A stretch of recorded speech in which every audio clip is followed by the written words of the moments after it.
Hey, good morning. It's kind of been a long evening. Been up looking at all this nonsense going on. It's always nonsense. Always nonsense. You know, the funny thing is people just don't even understand it. Anyway, welcome to another episode of the Mike Files. I believe we're looking at episode 88. And I was going to hold off saying anything about Ukraine, but I think at this point I'm going to just have a few things to mention about this. It seems kind of wild to me, number one, that we are concerned about a border that is approximately 5,000 miles from the United States, when we have a northern border and a southern border that's been in distress and been the focal point of everything except the administration, whose job it is to take care of this. It's been a humanitarian crisis. And yet we're concerned more about sending 8,500 troops over to Ukraine. Now, from what I heard from a gentleman who wrote a book about the Biden family's involvement with China, they've accepted $31 million from Chinese intelligence assets. Okay? All right, so we'll throw that out there, okay? $31 million, people. Do you know that Joe Biden made $15 million in the 2 years that he was basically out of the, after he left the White House as the vice president? He'd never made that much in his life. It's Joe. Look at the way the guy speaks. Anybody watch any of the press conference that he did the other night? He called Peter Ducey a stupid son of a bitch. Now, granted, Peter said that he called him back. Then he said, listen, pal, it's nothing personal. Calls him pal. Just because he's a young man, he calls him pal. I don't believe that he's Peter Ducey's pal. I mean, Peter Ducey seems to be a young man that actually has the courage to stand up and ask questions. And to be called a stupid son of a bitch is, you know, on a hot mic, like right as the press conference is ending. I mean, they're getting walked out. And Biden looks like, what a stupid son of a bitch. Yeah, Biden, you're winning the award for Brainiac of the Year there, buddy. I mean, good God. How is Joe Biden going to call somebody a stupid son of a bitch? Joe Biden has done nothing but lie, plagiarize, and he's basically managed to, I think he's leveraged this space for himself that he's been able to maintain for close to the last 50 years. Tell me, how did he make $15 million? How did he make that after he left office? People say, oh, speaking engagements. Who wants to listen to that guy talk? He can't even, granted, he did a very long press conference. It was an hour and 50 minutes of torture. I mean, had I been sitting in that room, I think I'd have rather put a pencil in my ear or my eye or both. Maybe two pencils, two pens, one in each ear, and taking my eyes out. I don't know. Terrible.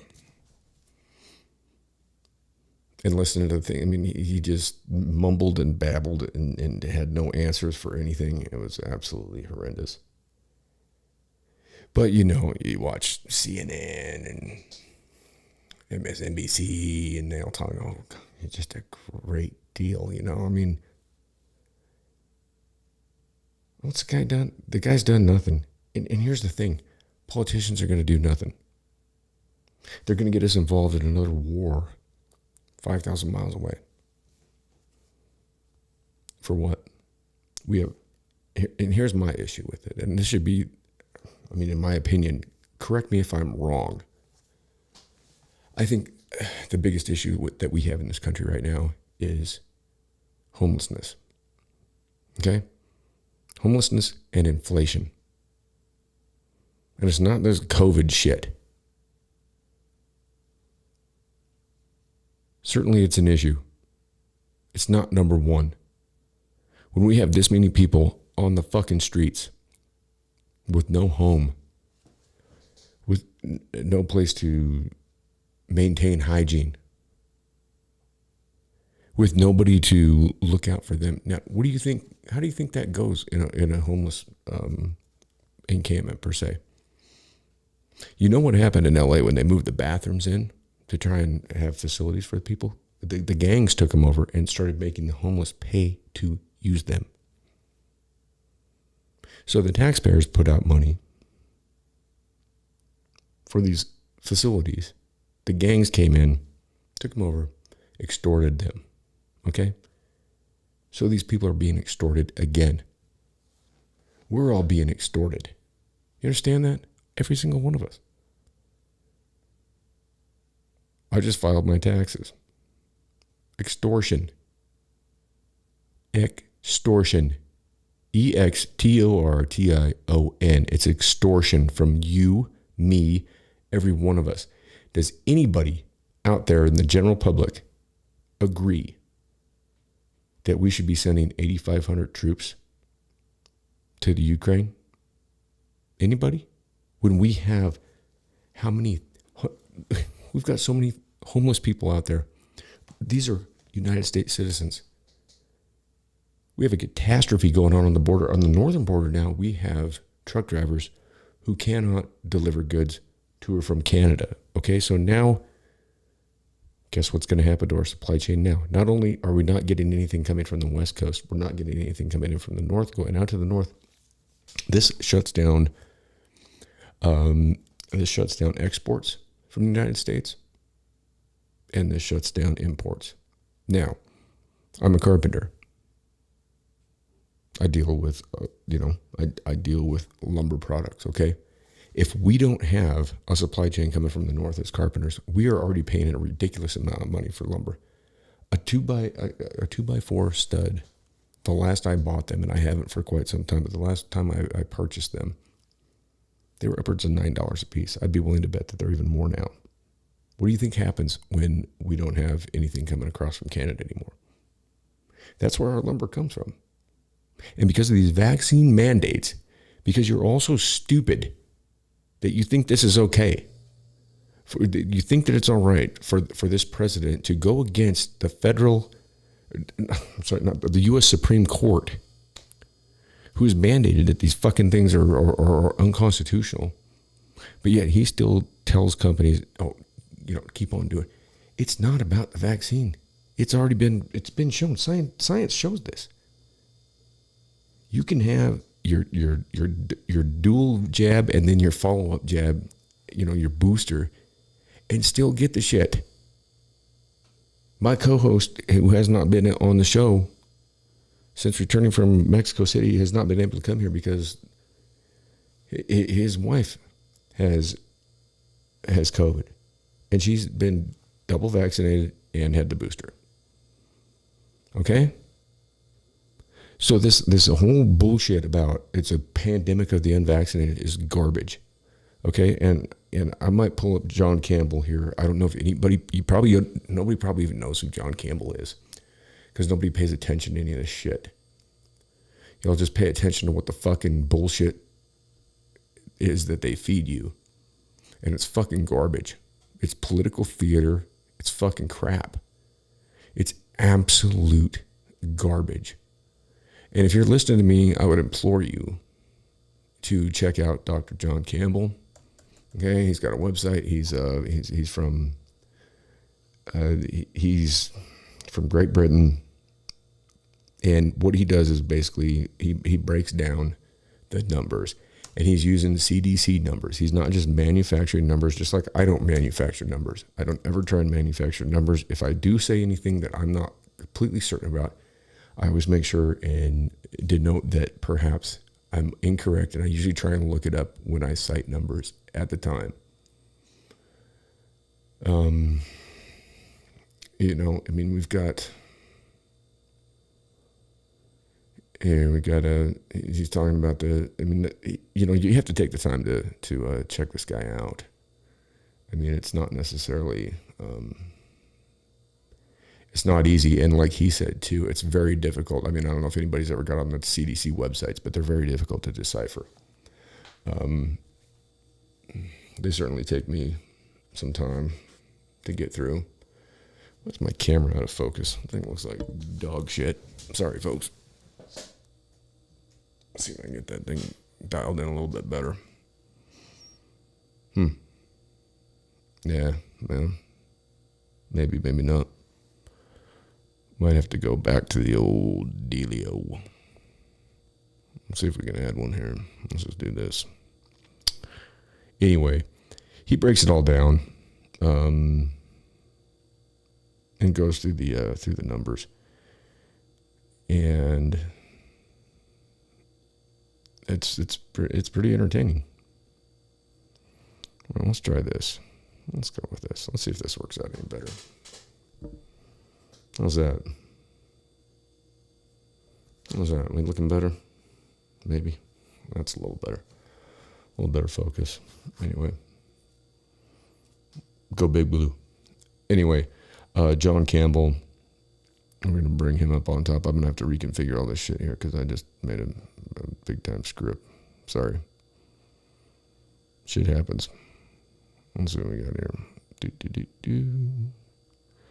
Anywho, it's all just becoming more comical and more comical. Oh, there I went.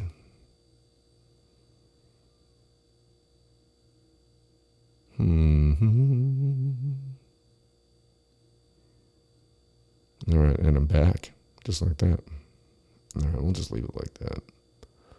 Let's see if I can bring up the... All right, bring this guy all the way up. There we go. Now at least I got my video screen. So anyway, Dr. Campbell's talking about this shit, and it's fairly interesting. Let's see if we can get some audio here.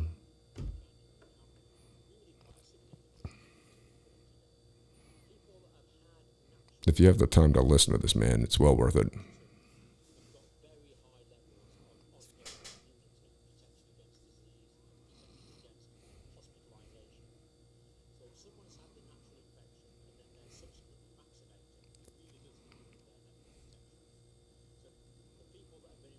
Okay, do we hear that? If you've had the infection, right, and then you get vaccinated, there's really no subsequent action. Now, and I've repeated this over and over again, and I know that I get labeled as an anti-vaxxer. I'm not. I'm not even close. I'm certainly not. Okay? It's not me. I think vaccinations are a good thing. I don't know what to think about this vaccination, but I know that personally I've had this shit twice, and it sucks. However, I've done my due diligence. I've done my research. And I have found that the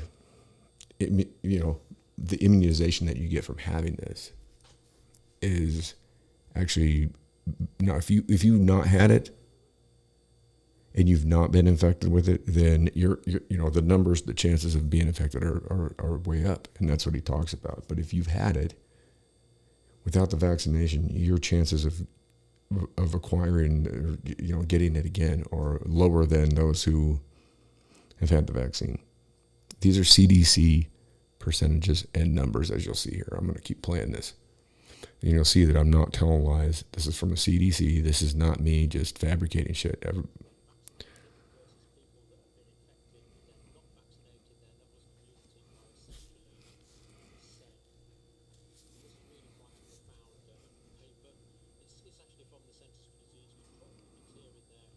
How about that?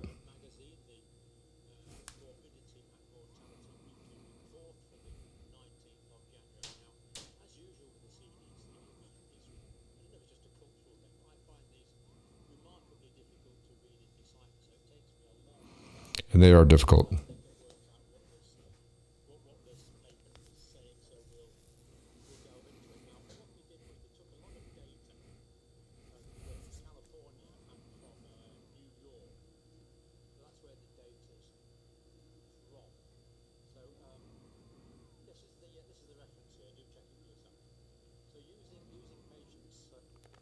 Okay, so we're talking, this is data from New York and California. I mean, that's where the majority of the people are in this country anyways, right? I don't think you can refute this. I don't think you can say anything. I mean, he's just reading numbers. And I'd encourage everybody to look into this. Take some time to look into this shit. You know? I mean, everybody just sits back and just takes it and they just look at this stuff at face value. I mean, and then they say, "Oh, you're a science denier." If Tony Science is science, then you know what? I'd have to say that I am a science denier, and I'd have to say you'd be a fucking idiot if you didn't think that, because that guy's done nothing but lie to the American people the entire time. He has lied. It's proven. It's documented. Everything says that. Everything points to his lies. And it's not like it's a speculation on the fact that Fauci's lied. It is the truth. Okay? It's the truth. The man has lied. Call me out. Tell me he hasn't. Tell me that he hasn't lied. Tell me that you put your trust in that cookie gnome. If you put your trust in that cookie gnome, then you ought to follow him and Jeff Sessions right down the cookie gnome hole. Because between the two of those little motherfuckers, they've done nothing but lie to the American people. Nothing but. And you got people saying St. Fauci this and St. and this and that. And, you know, he's science. He's not science. The dude has never seen a patient. He's never had a practice. He doesn't know anything except politicizing these crises. That's all he's ever had a part of, is politicization of crises. Whether you go back to 1984 with the HIV, or you take it up to present day with this. And how did that son of a bitch know in 2017? How did he know to come out and say, this president is going to have to deal with a pandemic during his administration in 2017? When did we find out about COVID? It was, I believe, November of 2019. And we all kind of thought, well, you know, and then Trump shut down the travel. And then he was a xenophobe and a racist because he shut it down. He shut down the travel from the country in which this shit was developed in a lab in which Fauci funded. Tell me I'm wrong. Tell me I'm mistaken. I sat there and told Rand Paul in front of Congress that Rand Paul did not know what he was talking about. You watch his body language, he's done nothing but lie. And now we're concerned with what's going on 5,000 miles away. And it's kind of funny. I mean, I've always been one to say there ain't no such thing as fucking coincidence. But why in the fuck would Biden be concerned about Ukraine if, in fact, that kid of his, Mr. Toothless, take his veneers off and see what's under there. I mean, I ain't got the best teeth on the planet, but that dude, his shit's all fucking jacked up. You know why? Because he's a crackhead. And he made $85,000 a month through Burisma. Look up Burisma. Why would they pay that dude $85,000 a month? Plus, the emails from him have been recovered. They've been proven to be legit. I mean, during the election, oh no, it was Russian propaganda. It was Russian propaganda. It was all Russia. Bullshit. That dude left that computer there. It was all legit. It was all straight up. And guess what? The media and the DNC wanted to keep you from understanding what was going on there. And then Peter Schweitzer has come out and said in his book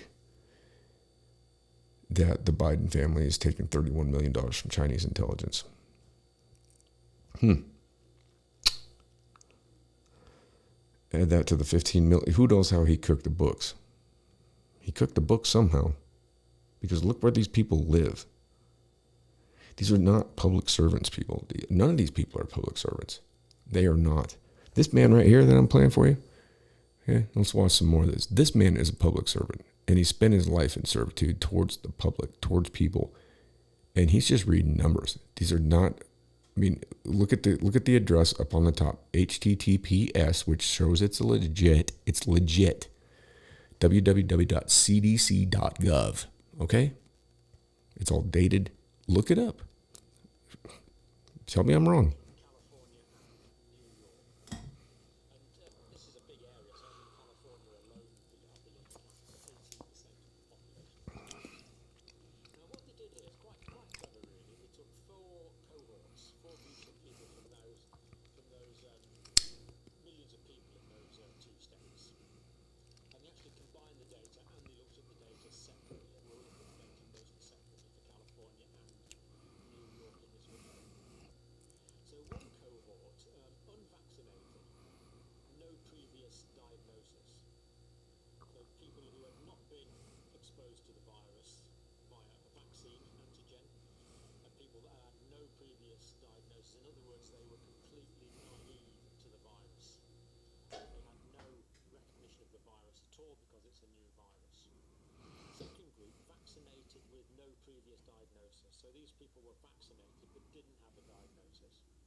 Now that's where I fall into. How about that?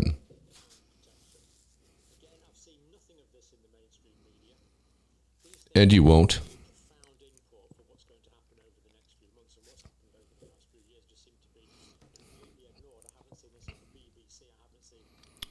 Okay, so I don't know your personal stories out there.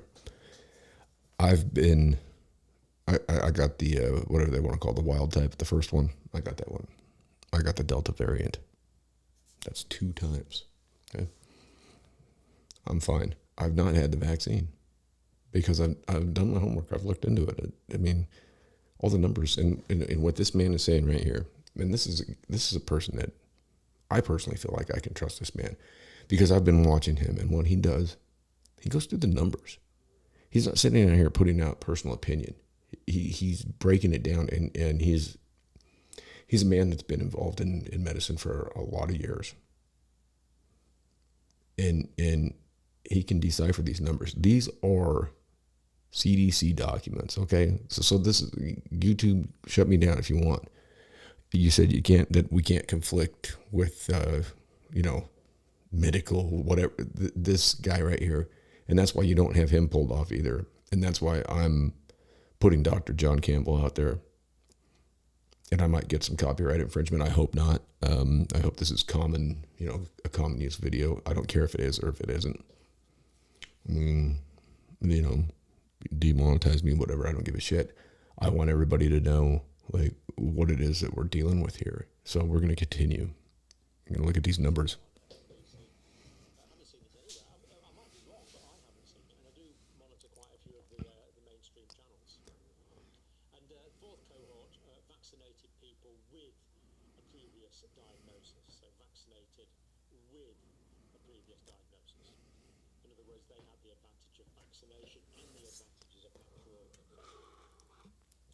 So what happened to these people during Delta? Now, this actually was reported, and this data goes up to November the 30th, 2021. And that was right before Omicron came out. But this is people who had the natural infection or this virus, what we normally call the B11 virus strain, and people who had the alpha. How did they do in terms of protection from Delta is the question. Now, here's the first graphic that starts to answer this. Now, this one's from California. Now, this is laboratory incidents confirmed, COVID-19, people that were diagnosed when they were hospitalized. So this is the risk of hospitalization. So twice the risk, 4 times the risk, 6 times the risk, 8 times the risk, 10 times the risk, 12 times the risk of hospitalization. They don't actually say that, but that makes sense with what their figures are showing in the And it's funny they don't put a number on that. First of all, this group here, unvaccinated and no previous diagnosis of COVID-19. So if someone's Oh, let me go back just one frame here. I just want to make sure everybody sees. Okay. All right. So that high spike number, right? Okay. I'm sure everybody can see that, but we're talking about unvaccinated with no previous COVID-19 diagnosis. So these are the folks that have had no ramifications from it, and they've not been vaccinated. And you can see the spike. And there's no denying that. I mean, there it is right there. That's the CDC's numbers, okay? So then you look on the very bottom, okay? Look way down here on the very bottom of that, all right? You've got a dashed line, all right? And it says vaccinated, no previous COVID diagnosis. Unvaccinated, previous diagnosis. And vaccinated, previous diagnosis. Pretty much the same. We'll go back into it. California. So first of all, this group here, unvaccinated and no previous diagnosis of COVID-19. So if someone's unvaccinated, no previous diagnosis, they are completely naive to the infection and therefore really quite at risk. So when Delta came along, a lot of those understandably were infected. And of course it went up here and it went down there, just rising and falling with the way that the wave of the Delta wave went. So that's the start of the Delta wave there, and it went up, and that tells you what happened as they went along. But what we're looking at here is the risk. So these are people that are unvaccinated with no previous diagnosis of COVID-19, highly at risk. And this is adjusted via, one thing that the CDC is really good at is its statistics. They've adjusted this for age and comorbidities. And as far as I understand that, they seem to have done it very well. I think they have a complete statistics department, so they are good at that. Now, so these people obviously are high risk of hospitalisation. Now, this next line here, let's just zoom into that. This is that line there. So that solid blue line there, again, we can see massively lower risk, massively lower risk. This is people that are vaccinated with no diagnosis. So vaccinated with Okay. no diagnosis. So we see that. Let's zoom in here a little bit. East in California. Then the line below that is unvaccinated previous COVID-19 diagnosis. So in other words, people in this line here Okay. only got natural infection. They haven't been So right here, exposed to the virus. And of course, it does vary slightly look at these numbers. on, but the general trend there does continue. And then the final group there in the black is vaccinated previous COVID-19 diagnosis. So they vaccinated and they have previous COVID-19 diagnosis. But we see that these people do no better than the people that are unvaccinated. So for people that have It's the same one. infection, whether they're vaccinated or not, the vaccination is not further. So this is a CDC graph right here, people. This is from the CDC. I can zoom in on it and show you. You've already seen the website. So I'm not sitting here just spewing anti-vax anything. If you've never had it, you're undiagnosed and you haven't had it, you might want to look at getting the vaccine. That's what I'm saying. I mean, I'm not anti-vax. But in my situation, and in a lot of situations with people in this country, we've had it already. So we fall into that look at that little line right there. See? You see what I'm pointing at? That little line on the very bottom. Okay? You've got a blue line, and then you've got a blue dash, and then you've got there's a black dash line, and then there is also a light blue one that follows that almost identically.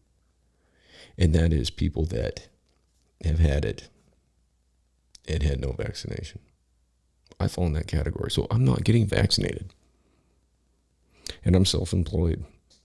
And so I don't care what they say. I don't give a shit. I'm not putting it in me. Because why would I? I mean, if that's where I'm at with it right now, and I've not had any issue, and I've got a kid that's a teenager. I mean, he's subjected to God knows. I mean, they're doing shit with these kids in school where they're making them leave school for a week at a time just because they were sitting at a table, and they're doing contact tracing with these kids. Some of them wear masks. Some of them don't. the teachers do, but they pull them down over their nose. They pull them out here.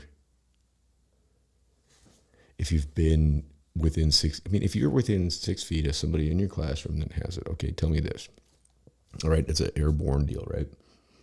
So let's say I'm sitting 3 rows away from, Ted over here, right? Ted sneezes. Boom, shit goes in the air. I inhale it. Boom, I got it. I sneeze. Okay, within a 6 foot radius. Now, Ralph over here, he's got it, right? He sneezes. I mean, it's a matter of the whole class has got it. However, what they do is the school sits there and they say, well, this kid was real close. I mean, he was sitting at this table at lunch.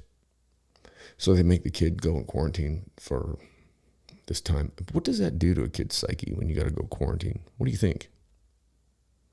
I mean, as an adult, sure, we can kind of accept that. But let me ask you this. And y'all ever been in the shoe? You know what the shoe is?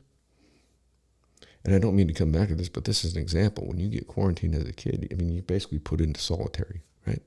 Like, you lose your social structure. You lose, other than your screen, you lose your social interaction. And with these masks, I mean, you can see my face, right? I mean, you can understand a lot of where I'm coming from by my expression. We were talking about kids in their formative years. Like, that's how children decipher the world, right? Is from looking at, like my son, when he looks at my face, he can tell exactly where I'm coming from. You know what I mean? And, I can, so now basically all these kids have to do to read somebody, to understand somebody, there's so much body language that goes into the way we communicate. I don't think we understand. I don't think people understand.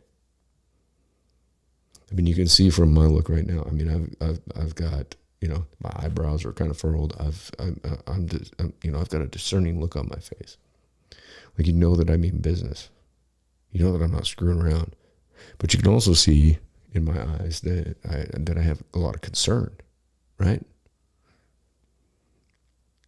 And so our children are not getting that. And that's not good. It's not good, people. Especially being that the kids are the ones that are asymptomatic. And I don't give a shit what kind of numbers they read. I don't care what kind of numbers they come out with about hospitals being overcrowded. Bullshit. The hospitals were overcrowded in 2018 when 80,000 people died from the influenza. And they gave out an influenza A shot instead of the B, and the B was the one that came through. And it knocked down 80,000 people. And you know what? The majority of those people were elderly, smokers, people with other afflictions. Now rest in peace to those people. I mean, but guess what? We all have the same thing coming. We're all going to die. But our children are the future of our species. And so to expose them to this type of bullshit, it's just another means of control. That's all it is. You look at the structure of the classroom. Sitting in rows. Raise your hand. Permission to go to the restroom. Permission to speak. It's all about bringing up factory workers. That's all it is. They don't want free thinkers. If you're a free thinker as a youngster, you're going to get shut down. Look at the free thinkers out there that dropped out. Bill Gates dropped out. Everybody out there thinks he's a great guy, right? How much is he worth? Elon Musk dropped out. Einstein dropped out.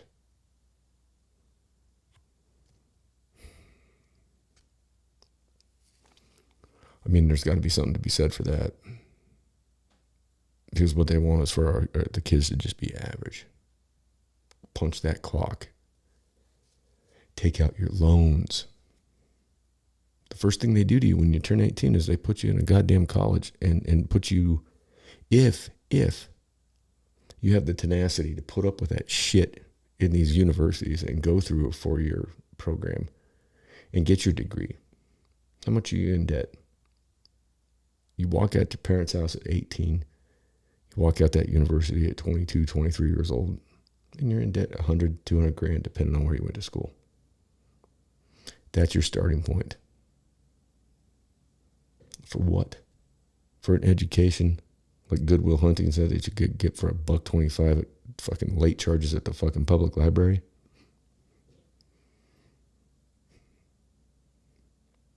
I mean, the university program, the college program in this country is it's fractured. It's fucked up. Personally, I've been able to take a mock bar exam and passed it. Now I can't get a license to practice law because guess what? I didn't go pay the damn university to get that. Even though, I mean, it was like one of my Spanish teachers I had in college, right? Like I didn't go to class for, I don't know, it was a couple, 2-3 weeks because it was stupid. I mean, they're listening to these goofy women that are in there in my stupid class, and these are stupid fucking Nazarene fucking kids. They'd never been around somebody of any kind of culture whatsoever, right? I'm talking about like straight up like polo shirt wearing motherfucker, like dudes, people that don't look like me, right? Like they thought I was Satan. And then they're going, Como te llamas? Meanwhile, I'm up on the north side of the fucking town hanging out with fucking essays and shit, right? I'm up there fucking doing my thing. I'm learning Spanish on the street. I go in and ask the teacher, I said, okay. He goes, Miguel. And he's like, you've been out of class for a long time. What's up? And I said, Professor, I said, let me take, I told him, I said, let me take the test, man. I was like, so what? I've been gone for a little bit. Let me take the test. I was like, would you agree to let me take the test? And whatever I get on the test, and you just give me that grade? I'm like, because what's it matter if I'm in class or not? If I know the fucking content of the fucking class, then why do I got to sit in here and listen to fucking Tammy over there say, Como te llamas? You know, I mean, when I'm out there on the street and I'm like hanging out with the homies and learning the fucking shit. Like I'm learning how fucking people actually speak, right? Like there's a complete difference. Like all these exchange students from this country that go down to, you know, they go to these different countries because they took 2 years of a fucking foreign language and they show up and they're speaking this bullshit out of this. I mean, dude, let me tell you what. Spending the years I spent in Southern California, I guarantee, and I will tell you this personally, okay? I did 2 years of a fucking foreign language in college, and I guarantee that there ain't a bit of that shit that I used to speak with Hispanic people, guys that were from over the border, and cats that were from Southern California. They would laugh in my fucking face. That's what we're learning in college. That's what we're teaching our kids in this education system. Now, nothing against teachers, okay? I respect the shit out of teachers. I honestly, especially, you know, when you're talking about, like, you know, when you're talking about elementary school teachers, you know, in middle school, it's got to get tough. I can't even imagine dealing with them kids at that age because I got to deal with one at home. So, and I remember what it was like to be that age, too. And I was a motherfucker all the way through, you know, all of it, I suppose. I suppose that's how I got my education, getting kicked around and being a jackass. And who's to say I'm not still a jackass? A lot of you probably think I am. Be that as it may, we're not doing right by our younger generations, and we're not doing right by ourselves. And we're allowing these fucking jackasses to control us. And we're sitting here and we're buying it. We're drinking the Kool-Aid, y'all. You're drinking the Kool-Aid. I don't give a shit about what, you know, race, creed, religion, what, I don't care. Some of the best people I know are of the Nation of Islam. I'm scared to say that. Some of the biggest kindnesses I've ever been afforded in my life are from people that are Muslim. Some of the best people I know are Hispanic. They're from Oaxaca. They're you know, I mean, guys that are south of the border. I mean, Some of the best motherfuckers I know are Southsiders from LA. Slugger, what's up, man? I hope you're doing good. My boys in LA, I mean, you're talking about Ant, fucking, K Pook, fucking Joe, you know, Keith out on the bridge. I mean, Spider, Maniac. I mean, all these cats. I mean, good motherfucking people. I never learned about dealing with different people, cultures, and things like that in school. And our kids aren't learning about that either. And it doesn't matter what neighborhood they're in. It doesn't matter if we're talking about kids in a predominantly black or Hispanic neighborhood or kids in a white neighborhood. I mean, the fact of the matter is that we've boxed kids into a place where they don't understand it. You just step over the fence and say what's up. Like the one thing, like, right, I mean, and I've sent out a couple of emails in the last couple of days, but I'm going to tell a story, right? And you've all, obviously, if you live here, you've met my boy, K Pook. If you watch the show, you know who he is because he's been at my house in my studio. He is like my best friend. Like, I love that cat. Like, he and I went through a lot of shit. That dude stood up for me, and he made me understand that brotherhood doesn't have to do with this. It doesn't have to do with your skin color. It has to do with this. It has to do with your heart, okay? That dude helped me to understand that. And for that, I'm eternally grateful for that. I would do anything for that dude, okay? So you've seen him here. You've seen our interactions over the years. You've seen the Facebook post, the Instagram post. We talk all the time, right? I can't wait to see him again. I miss that dude. Straight up, K-Pook, what's up, brother? I mean, we talked yesterday, and hopefully we can figure something out to get together again. I mean, but he's the first black member of the Cody Area 818, the Eagles here, right? I mean, to me, and I was reading an article about racism in Wyoming, and I fucking responded. I said, listen, motherfucker, I said, you don't even understand.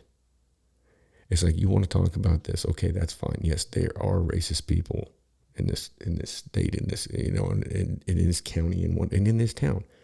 You're going to have that wherever you go. You're going to have racist people. And it could be one way or another.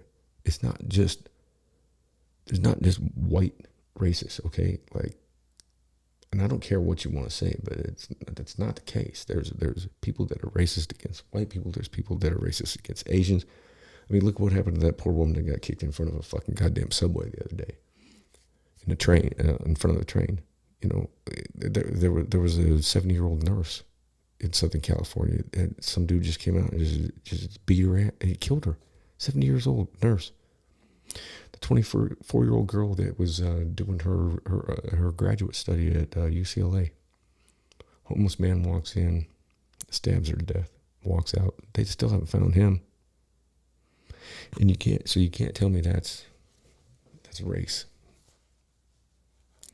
It's a matter of people not respecting one another. It's a matter of people not crossing that.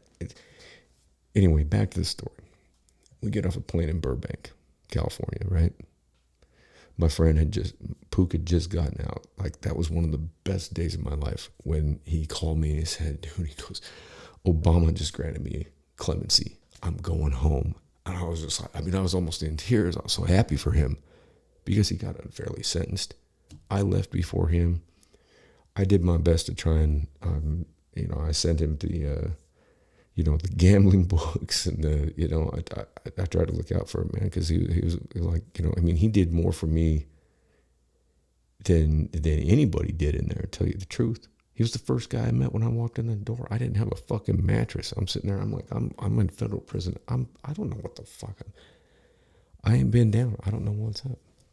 He comes through. He got dreadlocks. He got his Rasta hat on. And he's like, hey, what's up? You all right? I'm like, hey, man, I could use a mattress. I was like, I just got this steel bunk here, And the dude goes and gets me a fucking mattress. He kind of gave me a sideways look like, what the fuck? But then it was like the next week we'd gotten to know each other a little bit. And he's like, look, Father goes, he's like, you're gonna be running the TV room in here. You're gonna be running the show in this unit here. Just wait. I said, what the? I said, I got no fucking, I got no interest in that. He said, just wait, you'll see. And he was right. He was right. Before you know it, I was,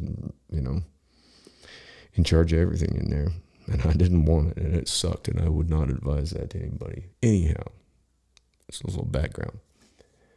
And Pook he was the dude. He was the head orderly, man. He lived right next to me. Like we got to be tight, like white dude, black dude. We weren't supposed to like break bread together. But every Friday was burrito day, and we'd sit there and we'd make those fucking burritos together. And there'd be new white dudes come in, from other joints and shit, and they'd be like, "Dude, you can't be eating with that guy." I was like, "Do you want a burrito, or you want to sit over there and fucking eat your ramen soup?" So Jackson and I, we fly into Burbank, and we're going out for a Dodger playoff game, because Pook and I always said, like, when we get out, we're gonna go see some Dodger, because right, this hat came from Pook, right? Almost every Dodger hat, except for my oldest one that came from my brother Tom, came from Pook. Like, he always sends me hats, which is cool as shit, And I'm gonna be a little bit fucking stereotypical here, but it's typical black dude, right? Because white dudes, I just wear the same shit all the time, Like these cats out there, man. These dudes got they got shoes and pants to match and everything. I fly in and I'm like wearing the same fucking like this shit every day, dirty hat. And what the fuck? Motherfucker only got fucking 2 shirts. What the? Just telling the truth. The truth is funny. It is funny. We come from different places. You know what I mean? So anyway.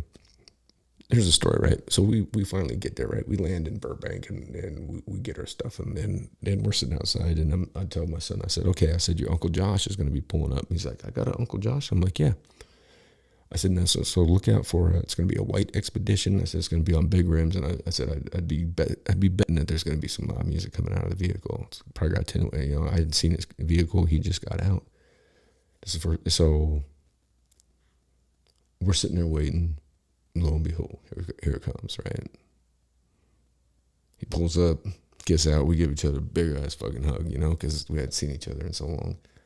And it was just bad as fuck, because we always said when we were inside that we were going to meet up, even though I'm from fucking way the fuck out here in fucking Wyoming. And he goes up and says, hey, what's up, nephew, to my kid, and Jax just jumps in the back. And he takes us straight to In-N-Out Burger, which Jackson never had. We got In-N-Out. The guy ended up getting us a room at the Embassy Suites. We got dropped off there. And the one thing that my son has never, ever asked is, hey, Dad, how come I got a black uncle? It's never come up. Every time I talk to my friend on the phone, I'm like, hey, Uncle Josh says, what's up? And he's like, oh, yeah, cool. When's Uncle Josh coming back? It's never, ever been like that. And that's the thing. I never raised him like that. I never, ever, ever, ever told him that there's any kind of a difference in people, and there isn't. And that's the thing. And people, that's what we got to do. We have to cross over this thing. We got to get rid of this bullshit, because it's tearing us apart. And our politicians are using it, and companies are it's being used to divide us. The biggest, most terrifying thing for the establishment to see is my son walking down the street with his Uncle Josh. You know what I'm saying? It is. And that shit sucks. And this is what we got to get by, because when it comes down to it, this is the shit that's tearing us apart. Because these oligarchs are able to take different communities and separate themselves from one another. And I tell you what, if you take the fucking time, and I read this article from this outfit in Wyoming, and I wrote him a big long email, and I said, here's the deal. The reason that we have issues in this state with race is because we live in communities where there isn't diversity. And so people have grown up in households where their father says that it's okay, and their father told them it's okay, and it's gone on down the line. But you're talking about people that have never actually met somebody from a different background. And I tell you what, when I brought my friend out here, I mean, he has more friends here than I do. I mean, we show up, I look at him, I go, "What am I, chopped liver?" I walk in with him, and the whole place is hugging him. You know, I mean, "What's up, Josh?" I mean, they always are asking me, "What's Josh up to? How's Josh?" You know, and I get the treatment when I go to LA. Same thing. Like, I'm always typically the only white boy hanging out in the crowd, and I mean, we all of us, we don't even look at it that way. We don't even give a shit. It's like, I mean, I go out there and see my boys. It's like, fucking, there's the last thing I even think is, it's like, I'm just happy to see my friends, and they're happy to see me. And we just call each other by name. But then when we get involved with the outside, the outlayers of society, right? It never fails. It comes up like, who's the white boy, you know? And I can tell you this though, man. I mean, my boy was accepted here, and I mean, the first black member of the Cody FOE 818. And yeah, there might be some old white dudes turning in their fucking grave over that. I don't give a shit less. Everybody down there at that club they love Pook. And to me, in a predominantly white community, and having that be the reception, because I didn't know what was going to happen when I took him in that place. I didn't know how it was going to go. I didn't really give a shit, because I wasn't about to let anybody, you know, pull any shit on my boy anyways. But, I mean, so to me, that tells me right there, you have a predominantly white state, and you have a group of people from all different backgrounds in a club that's never had a member that's been black and accepted, and he was brought into the fold, basically. I mean, welcomed with open arms. People miss him. I mean, I hear it all the time. So you can't tell me about white supremacy being, I mean, it is okay, sure, it's a fucking thing, okay? But here's the deal. I think that it's more out of fear than anything. I think that people fear that which they don't understand, and they fear what they've been inundated with their entire life, right? I didn't grow up in a household that spoke about race or anything like that. It's like a man is a man, a woman, I mean, people are people, right? And I've been on the other side of it. I mean, I've been to a place where I'm the minority, you know, and that's fine. It's fine, because you know what? By the within a little bit of time, I'm just like Pook. I mean, it's going to be all good, right? If somebody gets a chance to talk to me for a couple minutes, I don't care where you're from, what color you are, what religion you are, whatever. We're going to be cool. Because I'm going to give you nothing but respect. And respect begets respect. And I don't think that this racial shit that's going on in this country, I don't think it's reflective of what's actually going on between people out on the street. I don't believe that by a damn sight. I think it's an instrument to cause division. I think it's an instrument to keep people, because look what's going to happen in 2022 when the elections come up, the midterm elections, right? Who's gonna take the election in the midterms? It's going to be Republicans. Mark my word. And it's going to be that because people were so triggered by Trump that they decided to vote for any Democrat that they fucking could. And they didn't even fucking take the time to look at the background of the motherfucker they voted for, who happens to be one of the most racist son of a bitches out there. And I'm sorry to say that, but Joe Biden is a fucking racist. And if you don't fucking believe me, then do your fucking homework. Do your homework. Who do you eulogize? Who were his mentors? Strom Thurmond, Robert Byrd. I keep saying this. Who architected the 1994 crime bill that locked up thousands and thousands and thousands of black men, took them away from their families? People want to talk about how, black kids grow up without a dad. Why? Why did they grow up without a dad? Joe Biden, Bill Clinton. Hate to say it, people, that's truth. It's truth. You say whatever you want to. It's truth. Straight up. I mean, prove me wrong. Call me out on that. Tell me that I'm wrong.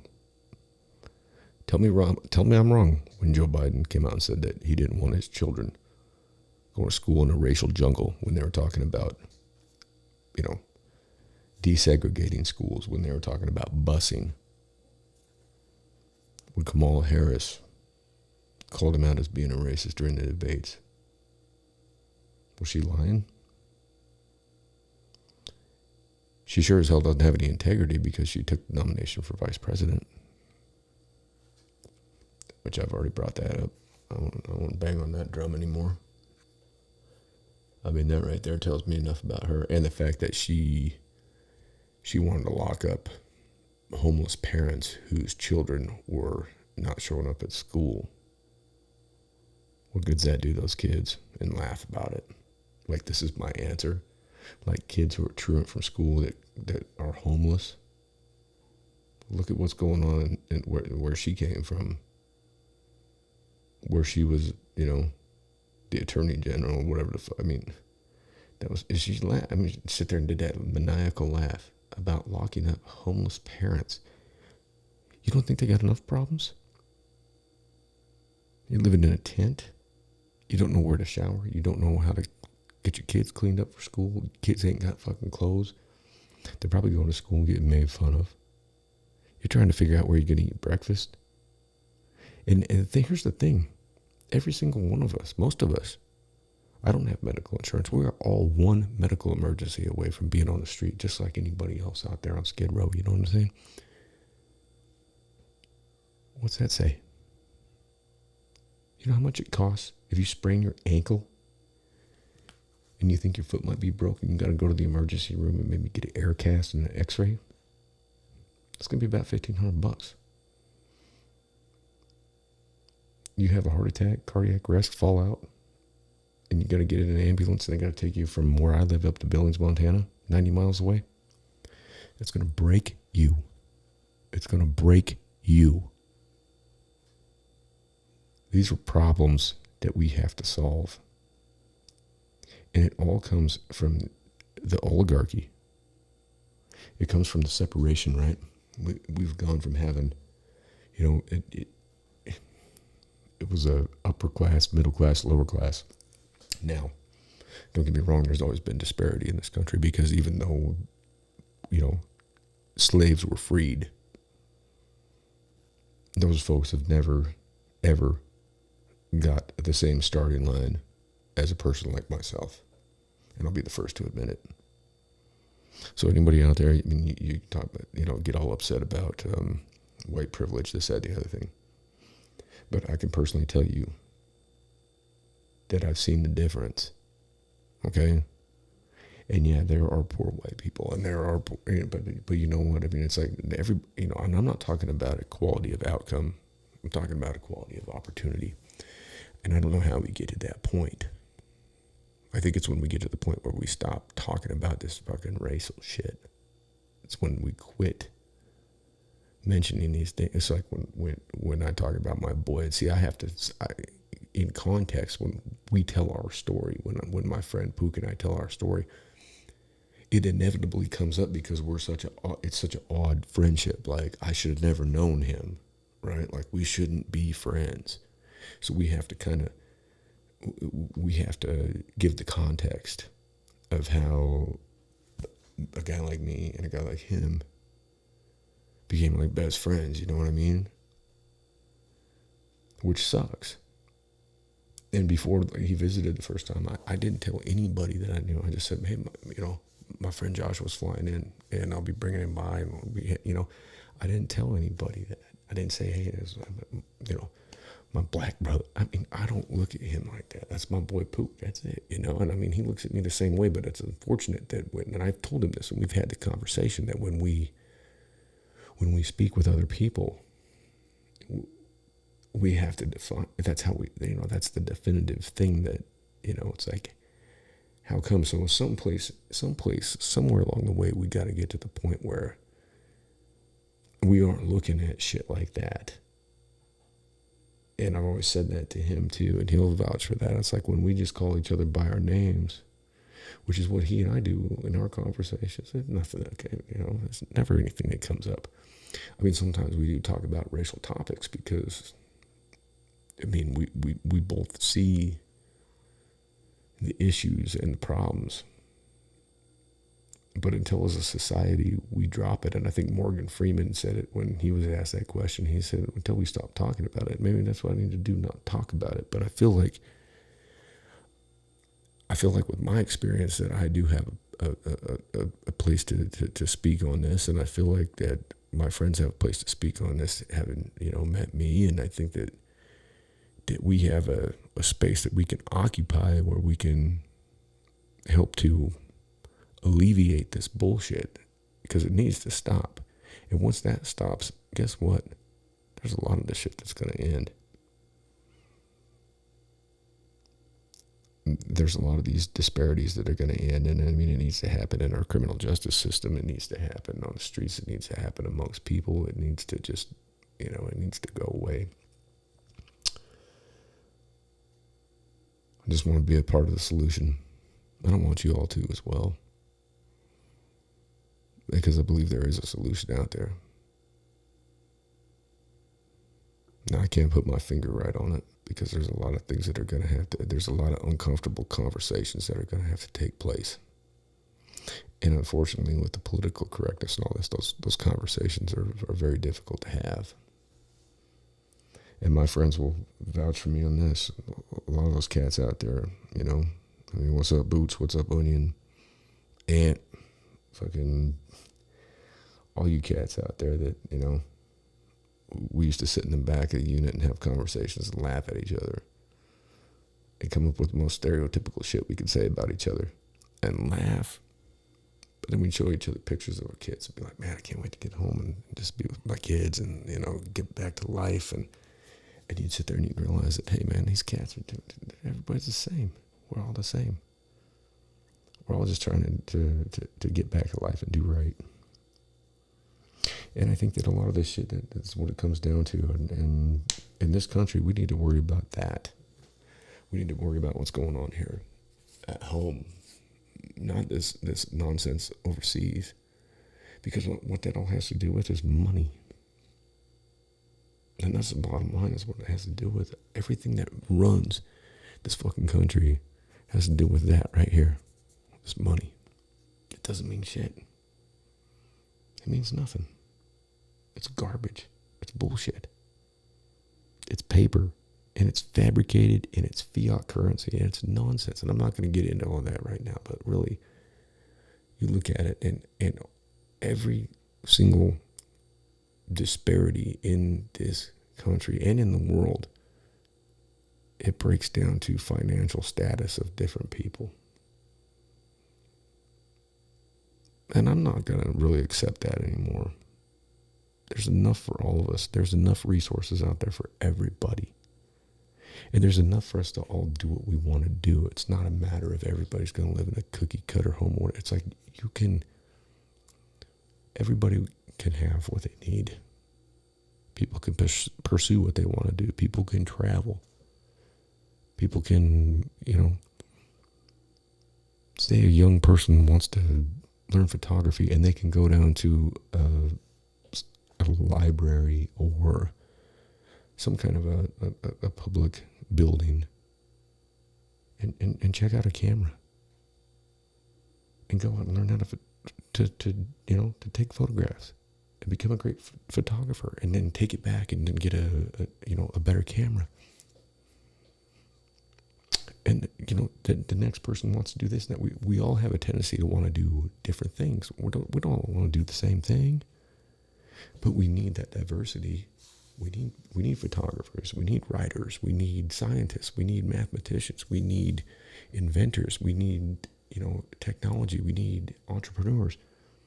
People are all drawn towards different things. And that's what makes us individuals. Now, if we had a society where we were able to all pursue what it was that we wanted to do, without having any barricade in the way, without having that monetary issue in the way, without going, oh, I can't do this because I can't afford to do this. Instead, being able to say, well, I can do this. Like instead saying, well, I really want to play bass guitar. We need music. We need musicians. I mean, instead of saying, I want to play bass guitar, but I can't get one, so I'm going to go take this little bit of money that I have to go buy this bag of weed, and I'll flip it, and then I can save up the money. You know how many times I did that shit in my life? Where I didn't have the money to do something I wanted, so I went out and did nefarious deeds. I went out and bought drugs or whatever and sold them. You know? A young person shouldn't have to do that. And there's no reason why they should have to do that. And that eliminates crime. It eliminates murder in the streets. It eliminates, the gang lifestyle. I mean, it's possible. We already live in a socialist country. So any of y'all out there that want to argue about that, you're full of shit, because we're already socialist. All right? You already pay your taxes. You pay your sales tax. If you don't want to be a socialist, then stop buying shit at the store. Because anybody out there that buys shit at the store and pays that sales tax, you're a socialist, motherfucker. Sorry. Truth hurts. You're a socialist, because what is that going for, right? When you see the sign on the side of the road that says, oh, vote yes on proposition whatever to raise the sales tax 1% for a school or schools or whatever, hospitals, libraries, fire stations, police departments. I mean, there's so many, your roads. Socialism.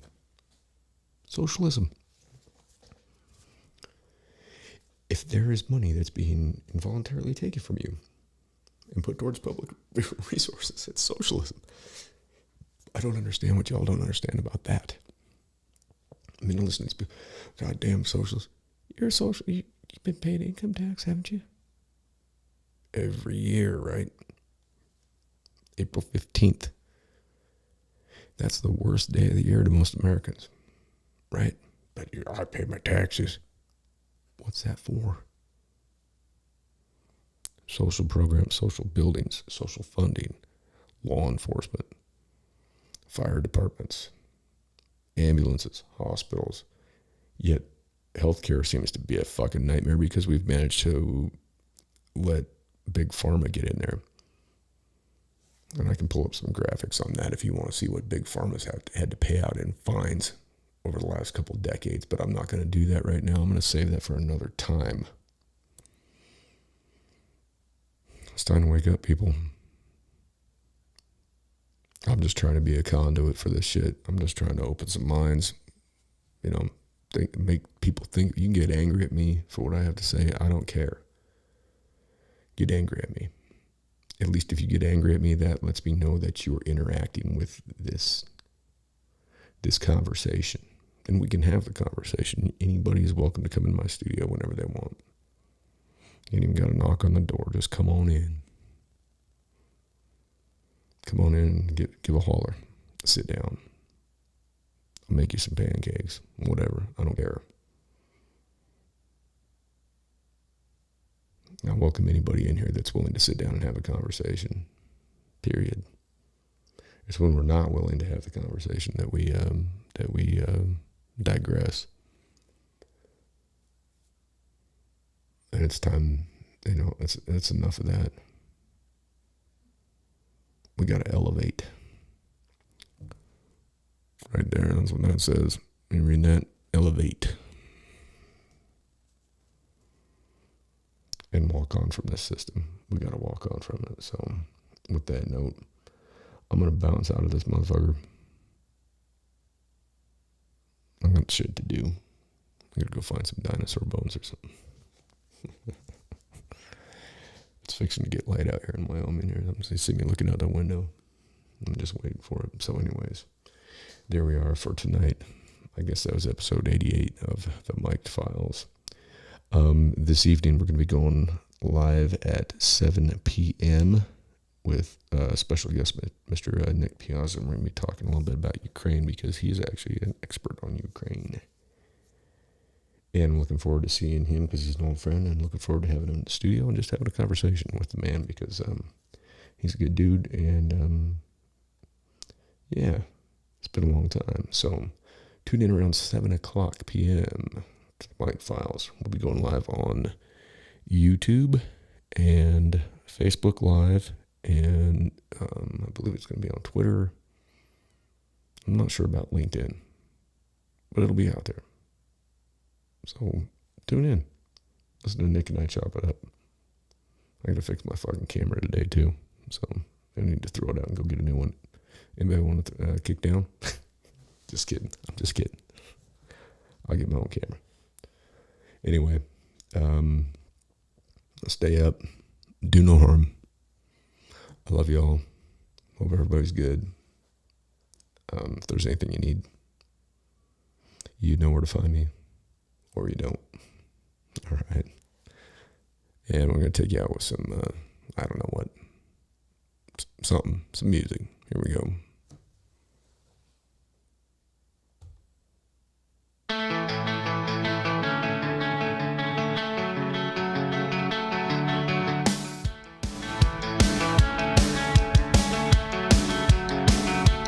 I've been up all night trying to figure this out. I drank a half a bottle of whiskey, sat down on my couch.